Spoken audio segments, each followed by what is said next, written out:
पिताजी, हमारे मन में एक प्रश्न आया है अभी होलिका को लेकर कि हम होली का क्या महत्व है और ऐसा क्या किया जाए कि पूरे वर्ष हम सात्विक और आध्यात्म की ओर हर्ष उल्लास से इस साल को व्यतीत करें। ऐसा क्या किया जाए? बहुत अच्छा।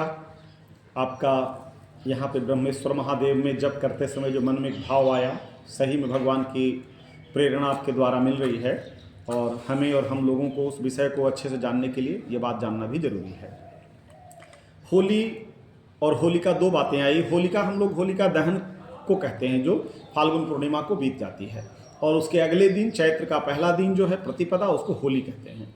तो बात देखिए कितनी रिसर्च की है ऋषियों की कि कोई चीज़ करने से पहले हमारे अंदर उसका ट्रेनिंग तैयारी होना चाहिए। तैयारी के द्वारा कुछ अपने आप को बदलाव करके कुछ मतलब जो भी जीवन को बहुत सुसज्जित कर पाए हैं जो भी सज्जन वृंद, उन्होंने उसके लिए कुछ तैयारी की है। इसके लिए बताया गया है आम लोगों के लिए। वैसे कई लोग जीवन को लेते हैं, गॉड गिफ्टेड उनको मिलता है, भगवान के द्वारा उपहार है कि तुरंत वो बदल जाते हैं, लेकिन वास्तव में वो बदलाव आपके बस का नहीं है। आपके बस का क्या है कि हम उस ट्रेनिंग के तहत अपने आप को बदलें। इसको ऋषियों ने यहाँ पे लाया है।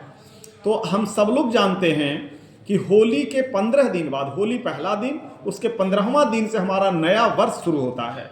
तो नया वर्ष के 15 दिन का समय हमको बदलने के लिए दिया गया। तो होलिका दहन जिस दिन हुआ, उस दिन हम अपने शरीर के 1 वर्ष के संचित पाप को होलिका में दहन कर दिए। अब हम नए उमंग में हैं। तो नए उमंग कैसे होगा कि जब हम नए उमंग में हर्ष उल्लास लाएंगे, नए नए रंगों का त्यौहार मना रहे, रंगरलियां मना, रंगीन हो रहे अपने आप को, हम अपने आप को नए उत्साह से भरने के लिए, यानी हम होली मतलब भगवान के हो गए, हम होलिए, अध्यात्म के होलिए, अपने जीवन को पहचान गए, हो गए होली।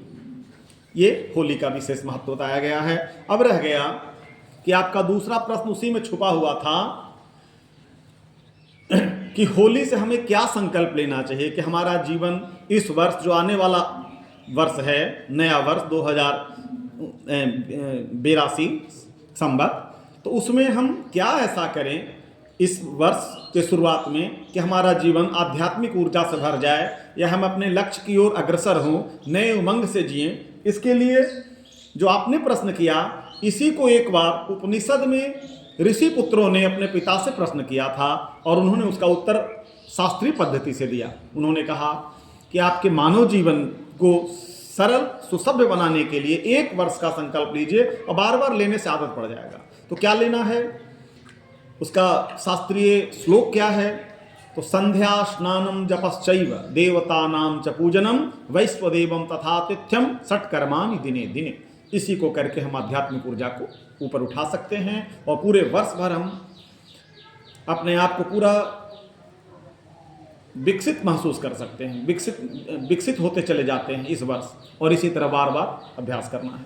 उसमें कहा गया संध्या स्नानम। संध्या कहते हैं आपको प्रत्येक दिन समय वैसे नियत कर लें, नहीं तो कोई भी समय में 12 मिनट का ध्यान आपको रोज मेडिटेशन करना है। जो भी पद्धति से आप मेडिटेशन कर सके करें। उसको छोटा रूप में संध्या नाम दिया जा सकता है। वैसे कर्मकांड की दृष्टि संध्या बड़ा है, लेकिन आप मेडिटेशन करें, नहीं हो तो उस मेडिटेशन के प्रारंभ में गायत्री मंत्र का ध्यान करें और मेडिटेशन करें। और मेडिटेशन करने से के बाद या पहले आपको विधिवत स्नान करना है, शरीर के मल को निकालना है, मोटे कपड़े से रगड़ के अपने शरीर को साफ करना है।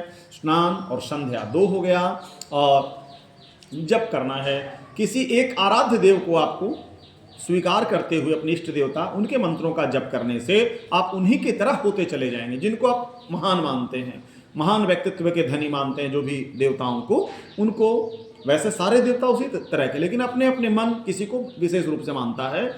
उसी के मंत्रों का जप आपको रोज एक